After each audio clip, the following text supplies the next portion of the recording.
এই যে আমি এই মালটা আজকে 25-26 টাকা বিক্রি করলাম। এটা কত করে? 25-26 টাকা বিক্রি করলাম। 25-26 টাকা এটা। জি এটা দেখেন আজকে রাজশাহী নাটোর যাচ্ছে 1100-1200 টাকা মন, এবং কাশীনাথ 900 টাকাতে 1150 টাকা মন, এবং ফরিদপুর 900 থেকে 1100 বাজার নাই 1050, সোনাপুরি বাজার 1100-1200, কিন্তু ফরিদপুর 900 থেকে 1050 টাকা বাজার আজকে আছে ভাই, আজকে আছে। কিন্তু এখানে বাজার বাড়ে নাই তেমন একটা, কিছুটা 1 টাকা বাড়ছে, কিন্তু আশা রাখা যায় বাজার 2-3 টাকা বাড়বে, 2-1 দিন দেরি হবে। কিন্তু আমি তো বলছি আপনারা আশায় থাকেন বাজার হবেই, 100% বাজার বাড়বে। আমি তো বলছি 60-70 বাজার হবেই সেমিফাইনাল। আর 100 টাকা তো বিশ্বকাপের মতন ফুটবল গোল করবে এটা সেঞ্চুরি লাস্টে আশ্বিন কার্তিক মাসে। আমিও বুঝতেছি, আপনারাও বুঝতেছেন, অনেক ব্যবসায়ও বুঝতেছে।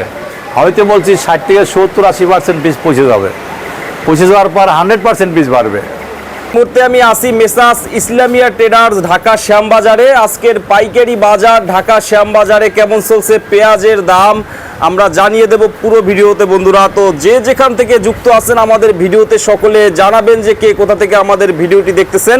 আজকে শুক্রবার 3 জুলাই। আজকের বাজার দর জানতে পুরো ভিডিওটি দেখুন। আসসালামু আলাইকুম। ওয়ালাইকুম আসসালাম। ভাইয়া কেমন আছেন? আলহামদুলিল্লাহ ভালো আছি ভাই। ভালো আছেন ভাই? ভালো আছি। তো আজকে জুলাই মাসের 3 তারিখ শুক্রবার দুপুর টাইম এখন। যাও জুলাই মাসের 3 তারিখ দুপুর টাইম এখনো 12টা বাজে নাই মনে হয়, বাজা ভাব হইলো আর কি। যাও আজকে শুক্রবার, আমি প্রথমেই জানাই কৃষকদের প্রতি সালাম এবং ব্যবসার প্রতি আন্তরিক শুভেচ্ছা। যাও বাইরা সবাই জানেন দীর্ঘ কয়েকদিন আগে আমার নিজের আপন ভাতিজা মারা গেছে।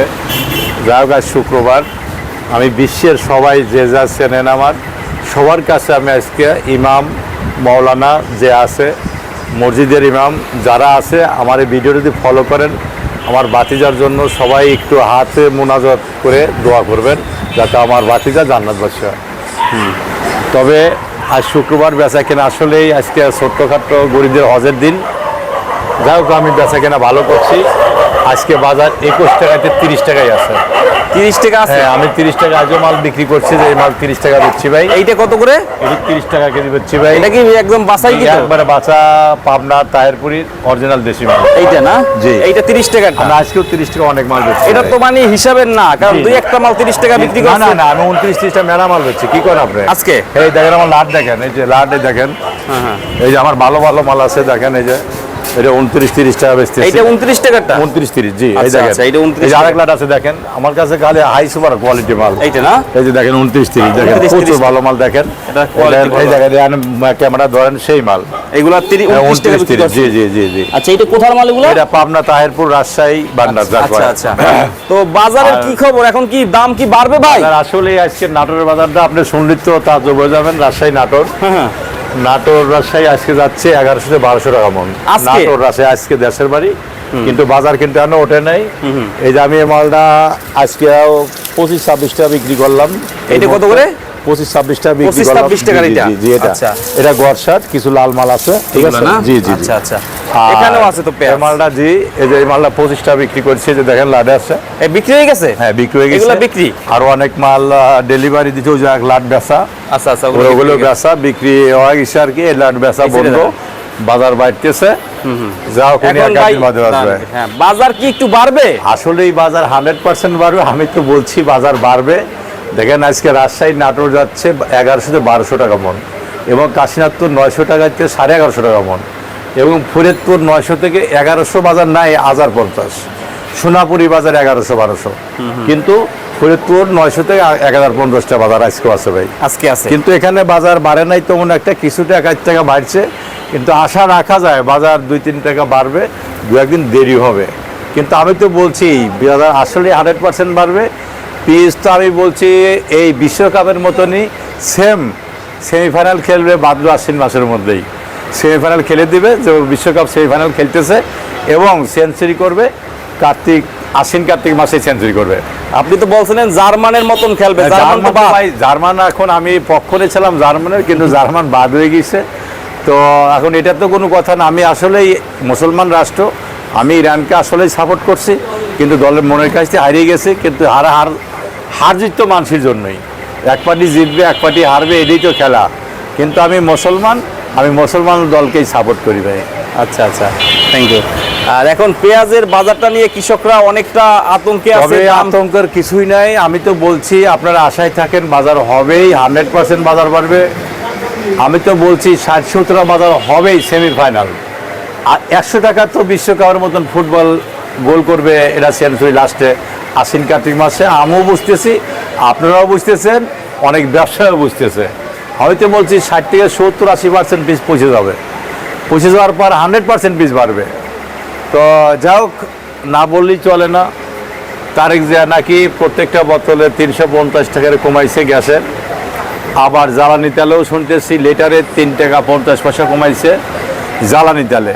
তো এই যে একটা কমাইনে গ্যাসের ফ্যাক্টর না, গ্যাস তো আমাদের বাংলাদেশেই উৎপন্ন হচ্ছে বা মেলা আছে গ্যাসে বাংলাদেশে। তবে ডিজেলের তো দাম কমছে, জ্বালানি তেল, কিন্তু ডিজেলের দাম কমানো দরকার। এই যে বিদ্যুতের তো দাম কমে না, ইউনিট প্রতি খালি বাড়িয়েই চলতেছে। যেটা কার্যকরী করছে জুন থেকে, তার জুনের আগের থেকেই সেটা বিল আরও বেশি নেওয়া হচ্ছে বিদ্যুৎ অফিসেরা। এদিক তো খেয়াল রাখতে হবে। যা হোক, আমি একটা কথাই বারবার বলতে চাই, সার বিষের দাম আসলেই কমাতে হবে, যাতে কৃষকরা সামনে 2027 সনে পিসটা বেশি বেশি করে লাগাইতে পারে, যাতে পিজের কোনো সংকট না হয়। আমি চাই না যে বাংলাদেশের ক্ষতি হোক, বাইরেতে পিজ আনা লাগুক। আমার কৃষক ভাইরা যদি ভালো থাকে তাহলে বাংলাদেশ ভালো থাকবে। আমার কৃষক ভাইরা ভালো থাকবে না, বাংলাদেশও ভালো চলবে না। আমার একটা কথাই, পাটের দাম ম্যাক্সিমাম 4000 দিতে হবে। আর পাটটা সরাসরি বাংলাদেশ থেকে 4 রাষ্ট্রেই সরাসরি রপ্তানি করতে হবে। আমার অনুরোধ তারেক জিয়ার কাছে, প্রধানমন্ত্রীর কাছে এবং বাণিজ্য মন্ত্রীর কাছে, পাটটা যেন সরাসরি এই বাংলাদেশে সরাসরি 4 রাষ্ট্রে রপ্তানি করা হয়, কোনো রাষ্ট্রে দিয়ে না যায়। আমাদের সরাসরি বাসে যে চায়না সরাসরি যাওয়ার ব্যবস্থা করুক। আর যদি পাট এবং পিজে যদি আমাদের কৃষক ভাইরা মার খেয়া যায়, তাহলে 2027 সনে খুবই সংকট হবে পিজের। বাইরেতেও আমদানি করে সারা পাবে না, তখন আমাদের কৃষকরা, বাংলাদেশের কৃষক ভাইরা খালি হাসবে। আমি বলতে চাই না যে কৃষক ভাইরা পিজ লাগাবেন না, কিন্তু যার যতটুকু লাগে ততটুকু লাগাবেন, যাদের খাওয়া যেটুকু খাতি লাগে। আর কেরা কনতে কি আইনে বাংলাদেশের খাওয়াবো আপনাদের যদি লক্ষ্য রাখবেন না, আপনারা অন্য দিক চলে যান। যেমন কলার বাগান করেন কিংবা পেঁপের বাগান করেন, আপনারা পটল লাগান, লাউ কদু লাগান, মিষ্টি কুমড়া লাগান এবং বেশি বেশি করে আম কাঁঠালের বাগান করেন। আপনারা পিজিতে ভাড়া আসেন, কত ধানে কত চাল এবার পরীক্ষা হয়ে যাক। আমাদের কৃষক নিয়ে যেমন খেলতেছে, সব ঝড় তুফান যাচ্ছে কৃষকের উপরেই, সেইটাই আপনারা দেখেন। আমি তো বারবার বলতেছি, আমি একদিনও বলছিলাম না যে আপনারা কাঁঠালের বাগান করেন, আমের বাগান করেন, লিচুর বাগান করেন এবং সবজির তরকারি এভরিথিং আপনাদের জমিতে জন্মান, তাতে আপনারা ভালো থাকবেন। আপনারা পিসকে বাদ রেখে আপনার খাতি যা লাগে তাই আপনারা লাগান, যাতে বাইরের রাষ্ট্রেতে পিস আইনে দেখুক সরকার কত ধানে কত চাল লাগে বা কোন ধানে কোন চাল ফলন বেশি হয়। আমার কথা একটাই, আপনাদের সময় এখনও আছে। আমি প্রধানমন্ত্রীকে অনুরোধ করি, এখনও সময় আছে, পিসটা বাইরের রাষ্ট্রে রপ্তানি করেন। যথেষ্ট পিস আছে বাংলাদেশে, যাতে কৃষক আপনাকে ভালো রাখে এবং কৃষক দুহাত তুলে মনোনাদ করে আপনি ভালো থাকেন সব সময়। আপনি কৃষকের প্রতি লক্ষ্য রাখেন।